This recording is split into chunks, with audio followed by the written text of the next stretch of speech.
Welcome to Lesson 10. These are the foundations for the 3 songs we're going to be covering.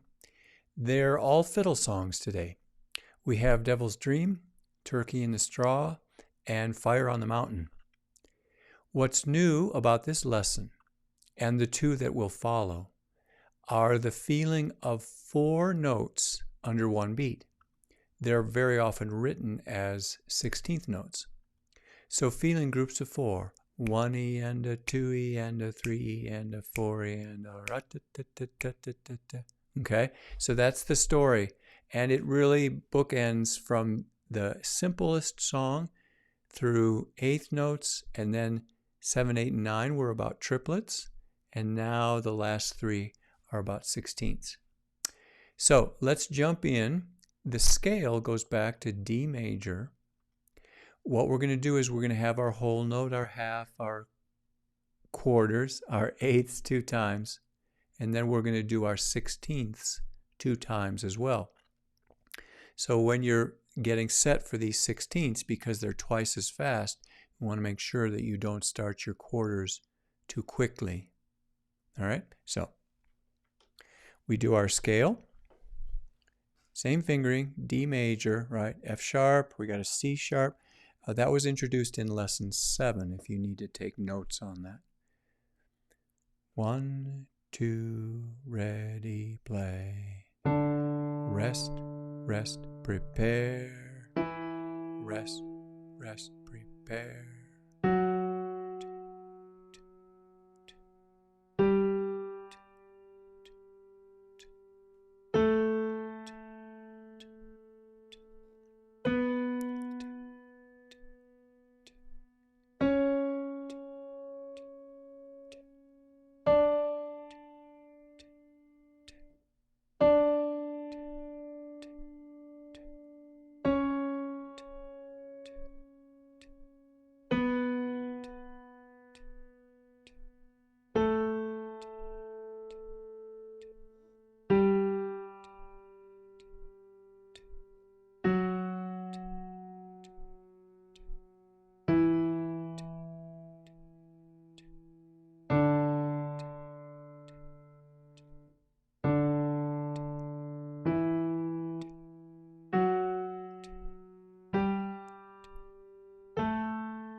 Okay, I usually do my 16th 4 times through, and I kind of changed my mind there on you. I said 16ths twice through, and then I decided, oh shoot, show them what you do.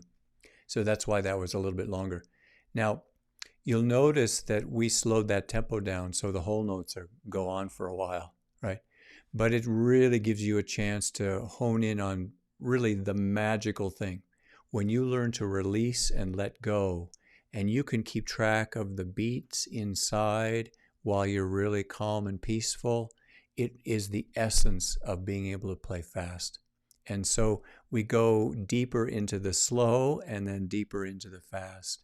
And it all happens, in about 2 minutes now instead of 90 seconds. So it's worth taking the time to do that. So we're going to go right on to the echo. Now, what's interesting about the echo is if you go slowly enough, it's just going to remind you of anything else that we've done. The trick is to go fast enough so that you can feel the 4 notes of the 16ths in one feeling. And what I've noticed over time is If you go too much slower than a person's resting heart rate, they can't really make it. They're going to want to chop it up, right? Of course, you go too fast, you can't remember the notes. So this echo game then becomes a story of, well, can I feel groups of 4 notes together? Can I remember groups of 4 notes together? And as you get really good at that, your fiddle tunes particularly are going to benefit, because in a fiddle tune, the notes are racing. And so what your brain needs to do is kind of organize them into groups.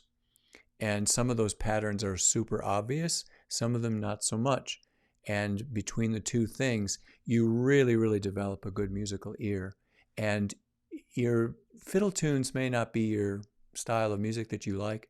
If you love classical music, you will not be wasting your time to learn how to group those notes in a fiddle tune. In some ways, they're easier because the chords don't change so much. The patterns are repetitive. You can take that skill and move it right over into Mozart sonatas and Beethoven sonatas and Chopin etudes, and the same idea of grouping the notes and feeling a large beat underneath is going to carry you forward really, really well. It'll serve you quite well. All right, so let's do some echo here. So we got notes on the first and second beat, and then we wait around for the next downbeat. It's a little bit longer, but that's okay. So I play first, and then I'll count you in, okay? 3, play.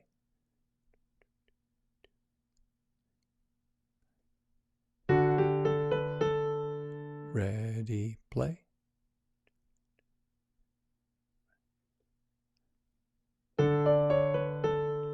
Ready, play.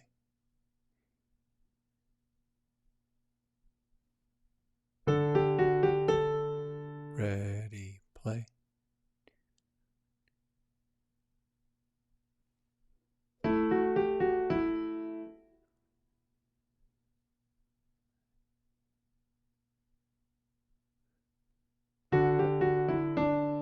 Ready, play.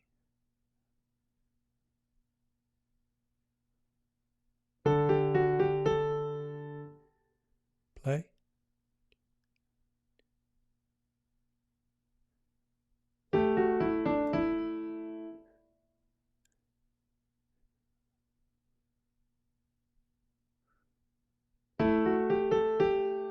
Ready, play.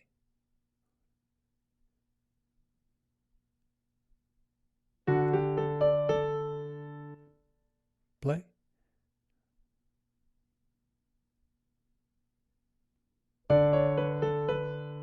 Ready, play.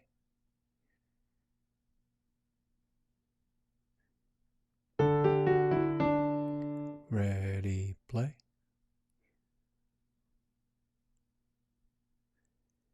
Okay, so now we're going to do the solfege. And I'll play first, and then we sing. The voice can sing fast sometimes, but we're going to go a little slower.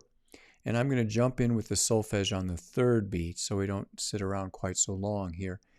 And do the best you can. We want to sing either out loud or sing inside, doing the do, re, mi. Okay? Do, re, mi, fa, mi. Mi, fa, sol, la, so. So, do, ti, la, so. So, fa, mi, fa, so. Re, mi, fa, mi, re. Mi, fa, mi, re, do. So, fa, mi, fa, so. Fa, mi, re, do, re. Re, mi, fa, so, fa. Mi, fa, so, do, so. Do, ti, la, so, la.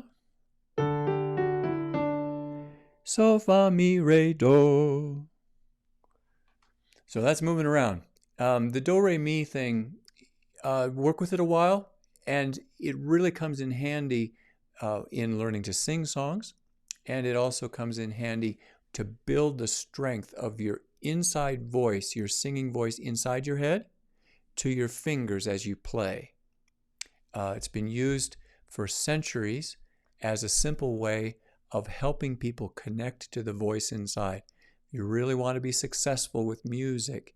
You learn to sing the song in your head, have it come out your fingers. Okay? All right. So let's go on to the jam. Now, with the jam, what I did here is I just gave examples of combinations of sixteenths, eighths, and quarters. This is not necessarily something you play with, but it serves as an example. And in the jam, once you get to the end of that selection, you keep using the same rhythm and you add your own notes. That's how that's supposed to work. And eventually, you just do the jam right off the top of your head. You do the echo right off the top of your head. So you're the one creating the new and then repeating it on the echo. And you're the person doing the jam and the left hand, and just all kinds of it's like talking on your instrument. And then when you go to do songs, that's like reading the lines out of a book or doing the lines out of a play. So it's more specific, right? But the talking part, sometimes in music, we kind of leave that out. If you could talk in the language of this piece, it'd be a whole lot easier to play the piece. So that's the common sense side of the jam. All right, so let me just play through these a little bit for you so you hear them. All right.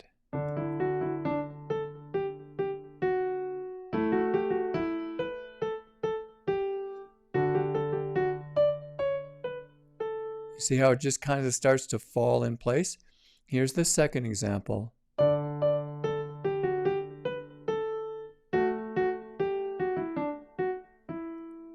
And with the sixteenths, eighths, and quarters, you can really make stuff up that sounds cool.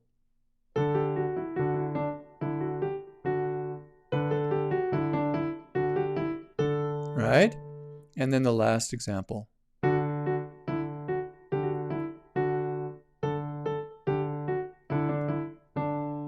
Right? You can simplify those if you want. So you could do a jam.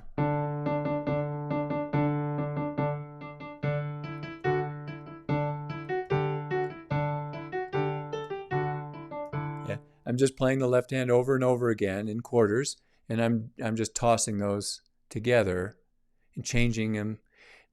Easy for me to say, right? I've been doing it for a long time. So you can slow it down.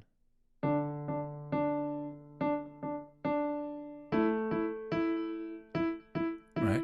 If you slow it down enough, it's going to remind you of lesson 7 or lesson 5, which is fine. You do want to progress with it enough so that you're feeling quarter notes and the combinations of the bum that's called in fiddle music, that's called a shuffle rhythm. Very much what a fiddle can do really nicely. So go ahead and slow it down if you need to. It's no big deal. All right. So the song cipher, these are the things in the songs that are very challenging. And so I isolate them so you're not trying to read the notes, learn a new song, get the left hand going and all that stuff, and do the technical thing on top of it. So this brings the hard stuff into focus so your fingers can figure out how to do it, and then you can go to the song and put it together faster. All right, so the first bit there is this Alberti pattern. Right? So very often that's in the bass. Happens in Mozart and Haydn and stuff. It was a sort of a convention of that time. Now what we do is, that's right from that one of the fiddle tunes.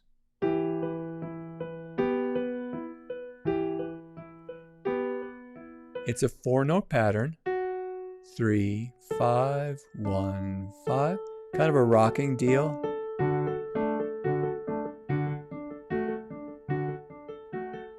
Okay, so that helps you practice that. Now, in the fiddle tunes, it's kind of interesting. Fiddle tunes are really easy for a fiddle player, not so easy for a piano player, because you run out of fingers and the patterns are kind of squirrely.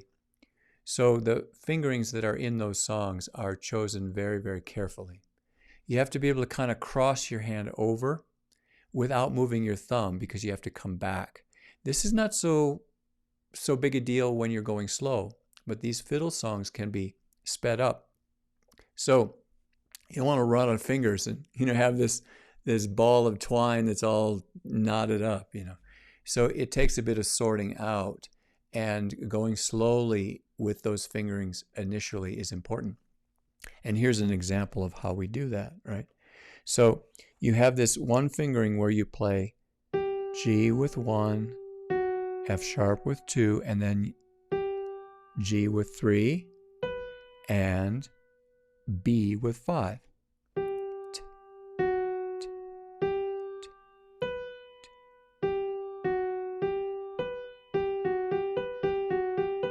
All right, so I did now half notes, twice as fast, and twice as fast again. So 3 sets of the same pattern. Half notes gives you a chance to release between. The quarter notes are like the melody running in your head. And then when you double it again, it's like grouping the notes. Not only is it running in your head, but now it's running twice as fast, and you learn how to relax with it. So when I'm doing a very difficult fast passage and I'm having trouble with it, I slow it all the way down to half notes. But I usually choose about, say, 8 notes, maybe 10 notes at the most, because if I get too long, it just doesn't help. It has to be this small chunk, and then I just kind of squish it and like shrink wrap it. And when you do that, you can speed up the learning curve quite a bit. All right, so the next line, there's the same thing. I'll do it with the left hand this time. So half notes, quarter notes, and eighths. Here's another fingering we have to learn to use.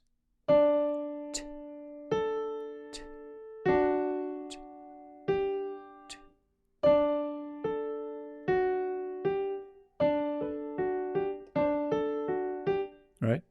And sometimes jumping back to the top is somewhat inconvenient. So you have to adapt this to each particular situation. All right? And then we have one more. This one is where the thumb is on the D. You're going to cross to the C sharp and play the A, but keep your thumb tucked underneath, because you come back to it in the song. So this one is a little unconventional, right? And that is, you're crossing and you're going to leave your thumb tucked under as the anchor note. It doesn't happen too much in piano playing, but in this song we need to, because we're going to go back up high.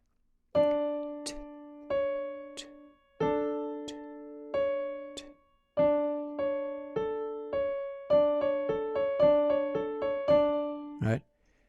So that's a little bit awkward, but we're on lesson 10, so you can work with it, and you'll find that things like this happen in music all the time. There's just certain ways that the composer wrote it that's a little bit awkward. It doesn't fit into the hand so well, and you learn how to get your fingering to work with the music that's in front of you. It's really a part of intermediate piano playing, and all of you are moving in that direction now.